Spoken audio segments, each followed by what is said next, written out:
Hello les propriétaires qui se bougent, je vous tiens au courant des dernières infos à jour et là pour maintenant le dernier changement c'est Airbnb qui change quand même beaucoup de choses de ses règles du jeu pour mai 2025. Alors vous le savez, hein, moi je suis plutôt partisan de la location en direct. Airbnb c'est pas vraiment ma tasse de thé, mais vous allez voir que ça va pas vraiment s'arranger avec ce qu'ils viennent de nous pondre. Très concrètement, qu'est-ce qui change? C'est ce qu'ils appellent la politique de transparence relative aux frais et aux interactions hors plateforme. Enfin, en gros, on en a marre que vous passiez hors plateforme, on va vous resserrer les boulons. Donc, je vous ai fait une copie d'écran de la page correspondante que vous pouvez aller chercher sur le site sur Google ou sur le site de Airbnb directement. Donc, déjà qu'on est dans un contexte un peu anxiogène sur la location saisonnière avec la loi Le Mer, etc. Là, on voit, j'ai l'impression, assez clairement la dérive un petit peu autocratique des États-Unis en ce moment, qui rejaillit sur Airbnb, qui devient très sévère et beaucoup moins tolérant que ce qu'il était auparavant. Donc, on va rentrer tout de suite dans le vif du sujet. Qu'est-ce qu'ils nous ont pondu? Donc, restez bien jusqu'à la fin de la vidéo et puis mettez un petit j'aime pour que je puisse continuer à publier des vidéos et qu'on ait un peu plus de visibilité sur YouTube. Restez bien jusqu'au bout pour que je vous montre les conséquences et comment vous adapter, si tant est qu'on peut s'adapter efficacement. Donc, premier point du changement de la politique de Airbnb, c'est la transparence des frais obligatoires. C'est vrai qu'il y avait plein de petits malins, ça dépendait des pays, mais c'est vrai que si vous avez déjà voyagé, par exemple, ne serait-ce qu'en Irlande, ils font payer l'électricité séparément du reste de la location, mais il peut y avoir des frais supplémentaires pour les animaux, pour la gestion, pour la taxe de séjour, etc., etc. Le ménage, c'était une pratique courante où les gens ne se faisaient pas du tout de questions dans plein d'endroits. Et puis, c'était une pratique de petits malins pour ceux qui mettaient, je sais pas, un tarif à la nuitée de 100 euros.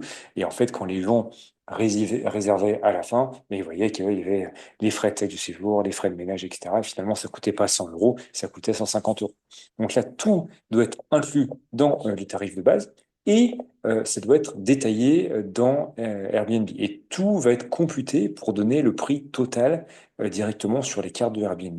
Donc, vous ne pourrez plus masquer des coûts ou demander des coûts supplémentaires. Il y aura également interdiction absolue de demander des paiements hors Airbnb. Donc, par exemple, voilà, vous louez 100 draps, vous facturez des draps supplémentaires, et vous n'avez pas le droit de le faire. Alors, il y a quand même une exception pour les services optionnels. Donc, on va dire que les draps vont rentrer là-dedans si, par défaut, vous en louez pas, tout ce qui est expérience, etc. Mais ça va devenir extrêmement restreint et très contrôlé. Et bien sûr, si vous avez le moins de litige avec un guest, si vous dénonce et qui prouve ça, Airbnb risque de vous mettre dehors menu militaire. Deuxième point extrêmement important aussi, qui dit attention, nouvelle alerte rouge pour Airbnb. Enfin, ceci dit, c'est pas faute d'avoir été prévenu, hein, parce que des alertes rouges, on en a eu un sacré paquet au fil du temps. Là, c'est ce qu'ils appellent la protection des données des voyageurs. Alors, enfin, c'est plutôt la protection des données de Airbnb, hein. Donc, interdiction de faire télécharger et utiliser une application tierce aux voyageurs.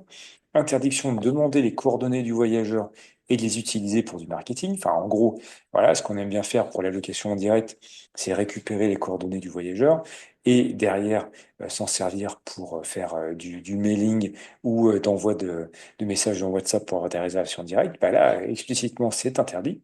Il est interdit de demander un commentaire sur notre plateforme. C'est vrai qu'il y a beaucoup de gens qui font ça aussi. Et, vous avez un très bon commentaire sur Airbnb, s'il vous plaît, mettez-moi un commentaire sur Google My Business, ça serait cool. Là, ça devient interdit aussi. Enfin, vous vous rendez compte le degré d'interdiction qu'il y a. C'est-à-dire, les gens, ils peuvent plus faire ce qu'ils veulent et vous pouvez plus, ne serait-ce que demander des choses et parler des choses tout en respectant Airbnb. Donc ça, c'est quand même des conséquences assez importantes, ce qui me fait encore renforcer l'idée de développer de plus en plus votre stratégie de location en direct, par exemple par l'écosystème de réservation en direct, et éviter au maximum votre dépendance à Airbnb. Si vous le gardez encore un peu, c'est bien, mais limiter cette dépendance-là. Ensuite, comment est-ce qu'on fait pour contourner ça? Il n'y a pas de possibilité de contourner de manière frontale, mais vous pouvez toujours être sur la lame du rasoir en proposant des services optionnels et en proposant des upsells.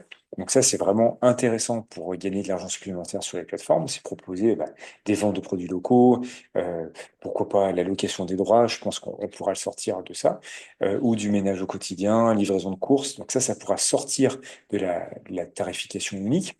Et pour les coordonnées des voyageurs, il va falloir trouver le moyen de les obtenir en dehors de Airbnb. Donc quand les gens réservent chez vous, vous pouvez les contacter par Airbnb. Vous pouvez aussi leur envoyer un SMS, par exemple, et là récupérer leurs coordonnées. Et c'est pas par Airbnb. On peut peut-être le contourner un petit peu comme ça. On va se poser avec l'équipe et trouver des moyens assez malins et intelligents pour pouvoir continuer à pouvoir louer en direct sans aller contre les politiques de Airbnb, parce que c'est pas du tout le but du jeu que de se les mettre à dos, hein. Ils ont des règles, il faut les respecter. Mais c'est vrai que vous voyez que plus ça va, plus la politique qu'ils ont est tendue et sensible envers les autres, qui ils accordent pas une importance démente à votre rentabilité.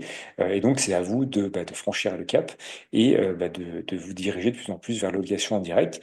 Même si vous y allez pas à pas, et ben, voilà, marche par marche, on arrive à gravir des montagnes entières.